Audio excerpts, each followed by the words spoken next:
I'm Daymia Rousseau, a UCSC intern, reporting for KSQD. Even though earthquake tremors are constant throughout the Santa Cruz area, it's rare that we ever notice them. However, on April 2nd, an earthquake hit the Central Coast at 1:41 a.m., shaking homes and jarring people from their beds. Clocking in at a 4.6 on the Richter scale and centered in Brookdale, people felt it as far north as San Francisco. One resident in the Boulder Creek area experienced property damage from the quakes, while another was shot awake. I was in bed and I was just about to fall asleep and the bed started shaking. The glass started to rattle. It actually cracked my window. I have a big crack in my window now. Radio had nothing about it, and next door was blowing up with people saying that they felt an earthquake, and everybody seemed to feel it different. Even further away from the epicenter in Aptos, a few homeowners felt the jolt.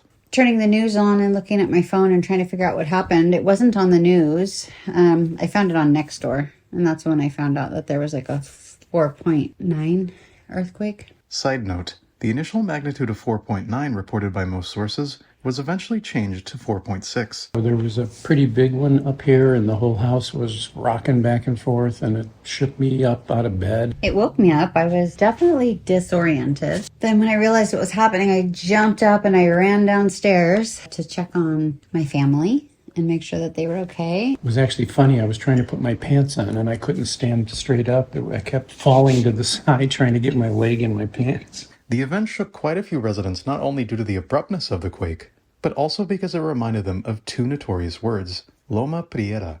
Recorded at a magnitude of 6.9, most listeners will remember the 1989 Loma Prieta earthquake due to the extensive damage it caused across the Central Coast and the Bay Area. For some residents, this relatively small 4.6 reminded them that they were unprepared for a much larger earthquake. It made me realize that we don't really have an earthquake preparedness kit or a plan in place if there was like a really big one, especially because I know that we live near the fault line in Aptos where they had the big 89 quake. In the back of my mind, I always wonder if there's going to be another earthquake on that fault line. But while the 1989 Loma Prieta earthquake was the result of the San Andreas fault line, this smaller 4.6 has been reported by the United States Geological Survey as primarily the result of the Zayante Vergeles fault line. This fault, considered active, can deliver a quake as big or bigger than Loma Prieta.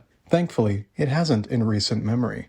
Evan Hirakawa, a research geophysicist for the USGS, reported in a KQED article that Zayante hasn't been very active in thousands of years. He reports that the National Alert System was, quote, too close to the event to really benefit him. So how reliable are phone-based shake warnings at alerting people? What resources are available to the general public? Many Santa Cruz residents, like myself, received an emergency alert during or even after the quake, which did little to assist in any preventative safety measures.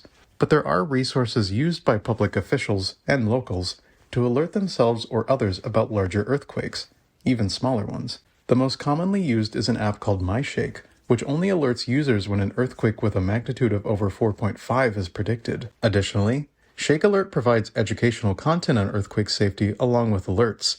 Still, the closer you are to the epicenter, the less time, if any, you would have once the alert is issued. As earthquakes continue to rock Santa Cruz residents from their sleep, it's important to make sure you and your home are prepared. A good list for your go bag is available at ready.gov. Thanks for listening. This is Daymia Rousseau, UCSC Intern, reporting for KSQD.